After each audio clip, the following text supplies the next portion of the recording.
mempersembahkan serial Sandiwara Radio Borobudur. Di tanah Jawa, di saat kerajaan Mataram kokoh berdiri, setindak demi setindak, perlahan namun pasti, berdiri megah sebuah bangunan suci, Borobudur.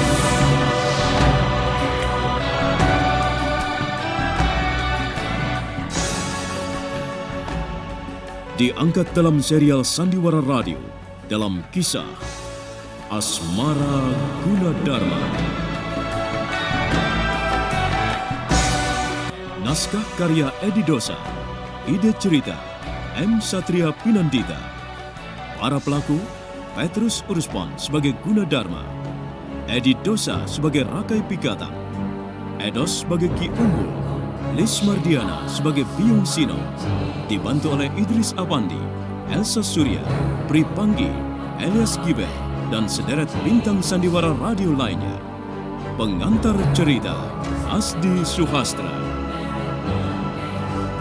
Sutradara, Edi Dosa.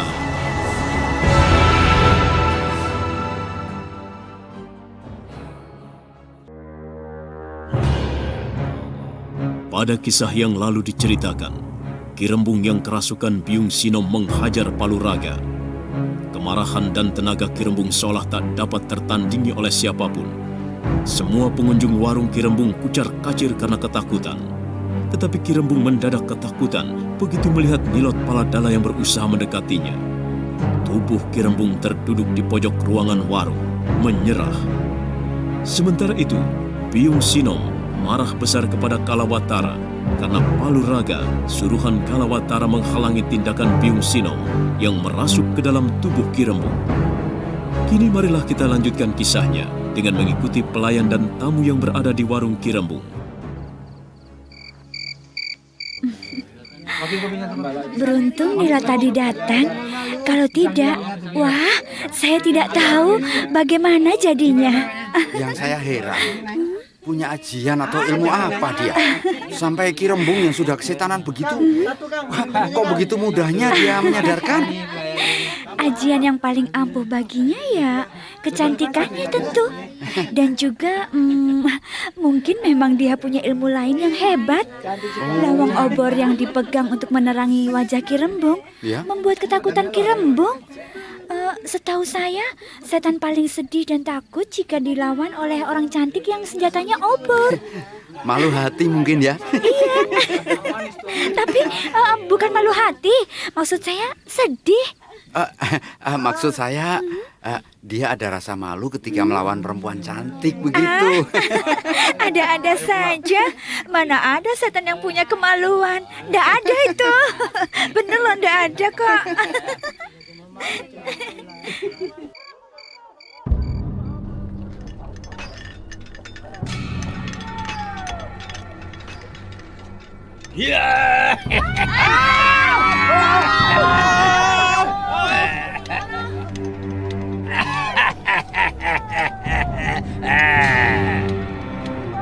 Ki Rembung yang sedang dirawat dan diperhatikan oleh pelayan-pelayannya dan pembantunya, juga beberapa tamunya, tiba-tiba secara kasar dan beringas kembali mengejutkan mereka. Ki Rembung matanya jauh lebih melotot marah menyeramkan. Wajahnya yang hampir bersih seperti semula karena dirawat, mendadak marah dan kadang menghitam, menyeramkan. Hei, Ki Rembung mau kemana? Dia melayang. Bagaimana ini? Dia terbang ke sana. Aduh, bagaimana? Pakai ini lawan mana? Yan!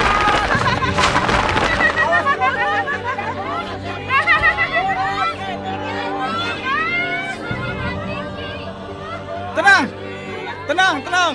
Kalian tenang. Jangan khawatir. Aku yang bertugas sebagai pengawas akan mengajaknya turun. Tenang. Aku harus melompat mendahului Ki Rembung. Wah, bukan main. Dengan gerakan yang sangat gesit, dia bisa menyusul Ki Rembung naik ke atas rangkaian bambu. Wah, cepat sekali. Waduh, ilmu apa ya yang dimilikinya? Nah, mereka sudah berhadapan. Waduh, hebat sekali mereka. Ki Rembung, turun Ki. Kenapa malah main panjat-panjatan di sini? Ini bukan tempat untuk bercanda Ki. Turun. Ini bangunan suci, vihara yang seharusnya Ki Rembung hormati, bukan malah dibuat jag-jagan seperti ini. Ayo, turun. Turun ya, turun. Iya, turun. Malah tertawa seperti orang sinting. Ayo turun. Hei, ndak mau. Di sini anginnya banyak. Pemandangannya juga bagus. Saya betah di sini, segar. Lah, itu di sana banyak pohon kelapa yang saya tanam. Nikmat sekali di sini.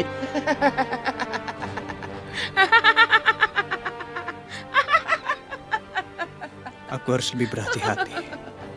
Ini bukan ulah Ki Rembung. Pasti ada kekuatan lain yang mengendalikannya. Suaranya juga bukan suara Ki Rembung. Suara yang keluar dari mulutnya adalah suara perempuan. Tapi siapa dia? Aku sama sekali tidak pernah mendengar suara seperti ini.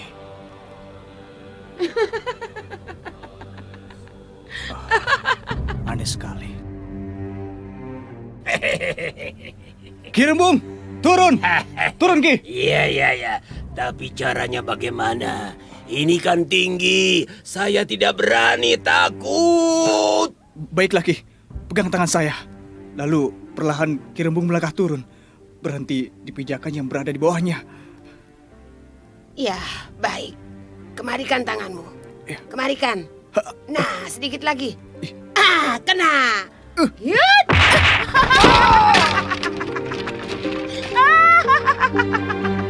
Tak disangka, tubuh pengawas keamanan pembangunan Kamulan tersentak dan terlempar ke bawah menimpa anak tangga bambu. Setelah pegangan tangan Ki Rembung dihentakkan dengan keras, tubuhnya meluncur deras menimpa seorang rekan kerjanya yang ingin menolongnya. Dalam tempo sekejap, dua sosok telah terhampar mengenaskan di dasar bangunan Kamulan.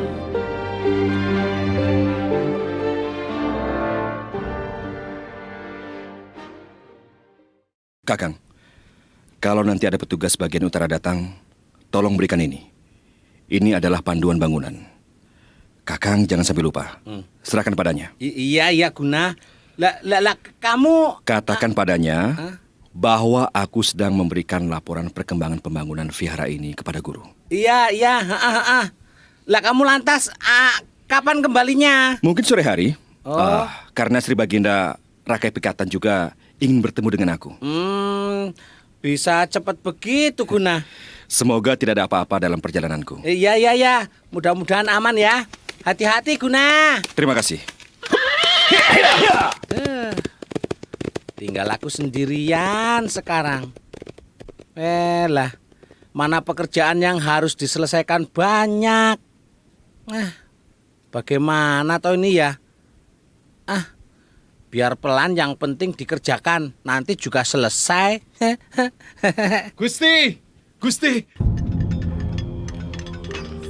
Gusti, ketiwasan Gusti. Hah? Lonjoran penampang bambu, Paman. Hah? Apa? Jatuh, Paman. Waduh, lah kok bisa jatuh? Lah ada saja toh ini. Di mana mana dia? Di sana, di bangunan utara, Paman. Hah? Ayo, ikut saya. Ayo. Ini jangan diseret-seret begini. Tunggu dulu, cepat, tunggu. Paman, ayo. Aduh. Lah ini bagaimana toh? Gulungan kulit domba panduan bangunan utara masih aku pegang begini kok. Cepat, Lah nanti Paman. kalau sampai rusak, aduh bagaimana mati aku nanti. Sudah toh, jangan ditarik cepat, begini. Paman, cepat. Iya, tunggu dulu. Ini kan pesannya Gunadarma tadi begini sebelum dia pergi. Jangan sampai rusak. Kok aku dilarak-larak, ditarik-tarik sampai ke bangunan utara. Mau apa toh? Pelan-pelan toh. Iya, ayo. Aduh, jangan ditarik paksa begini. Aduh, remek semua badanku sakit.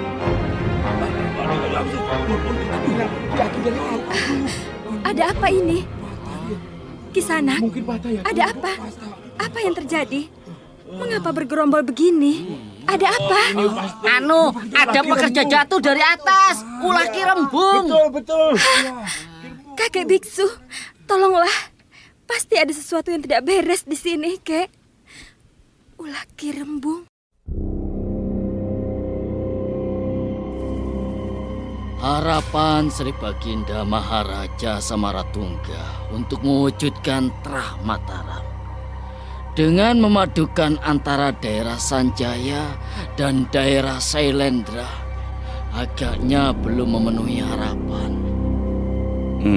Maksudmu Yuga Wirya mengenai perkembangan pribadi Pangeran Tiah Lokapala, iya? Iya, benar Balapati Jagat Palaka. Kalau pangeran telah mengusulkan agar ia dibebaskan dari pengawalan, saya kira hal itu wajar-wajar saja. Siapapun namanya akan selalu tidak ingin diikuti orang lain dalam setiap kegiatannya. Bukan itu, Bu Sudandai, bukan. Usia pangeran baru 12 tahun. Tetapi dia sudah menyukai seorang gadis. Pangeran sudah menyenangi lawan jenisnya. Begitu. Iya, saya rasa bukan menyenangi, tetapi menaruh perhatian. Saya rasa hal itu ya biasa itu. Ya, walaupun pangeran pernah memadu kasih dengan mendayung berdua di atas telaga, begitu. Apa itu juga biasa? Gadis itu berapa usianya? Antara 14 sampai 15 tahun. Iya. Ini baru agak luar biasa. Tapi kalau usia pangeran baru 12 tahun dan mencintai wanita usia 21 tahun, itu baru dikatakan luar biasa. Jadi pangeran kita masih tergolong bisa memenuhi harapan Mataram. Sudahlah, tidak perlu dikhawatirkan. Tidak perlu cemas. Yang perlu kita cermati justru berita Ki Rembung yang kerasukan. Katanya sangat mengkhawatirkan dan menyeramkan. Tetapi justru bisa dilunakkan atau disembuhkan hanya oleh kedatangan Nilod Paladala. Ini perlu kita ketahui. Nilod Paladala, pelayan warung yang jelita itu. Saya kurang percaya, Dandai.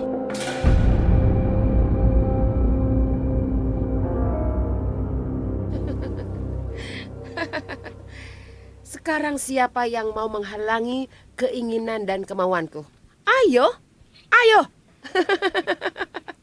Siapa yang mencoba menghalangi aku, maka nyawanya harus melayang. Aku akan membuat bangunan Kamulan ini hancur sebelum selesai. Kamulan ini harus hancur sebelum menjadi sebuah bangunan.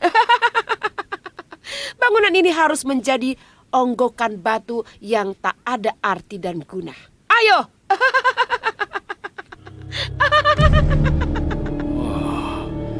Menyeramkan.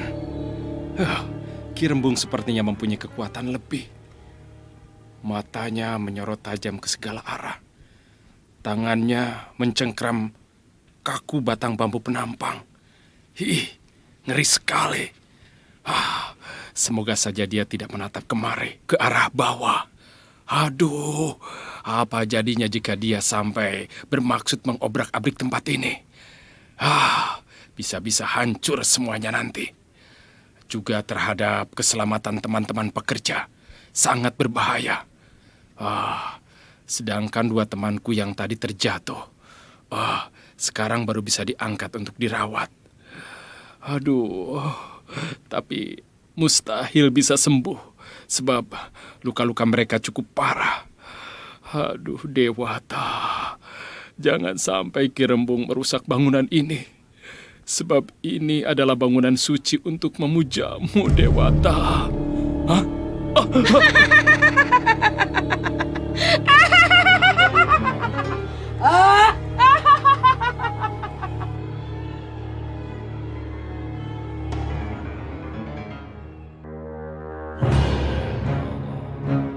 Beberapa pekerja amat ketakutan dengan tingkah Ki Rembung. Dia masih tetap nangkring di atas rangkaian bambu. Sorot matanya tajam menyapu ke sekeliling bangunan gamelan. Gerakannya sangat lincah, bagaikan seorang penari. Namun cengkraman tangannya kokoh, laksana harimau mencengkram mangsa. Nah, apa yang akan terjadi pada Ki Rembung selanjutnya? Apa yang akan dilakukannya setelah ini? Juga bagaimana dengan Gunadarma yang tengah menuju kepada gurunya, Jina Rajadasa? Dan rencana apa yang kini tengah dilakukan oleh para busu? Apa yang akan terjadi kemudian terhadap putra mahkota Dyah Lokapala? Saudara pendengar, untuk mengetahui jawabannya, ikutilah terus serial Sandiwara Radio ini. Borobudur. Sampai jumpa.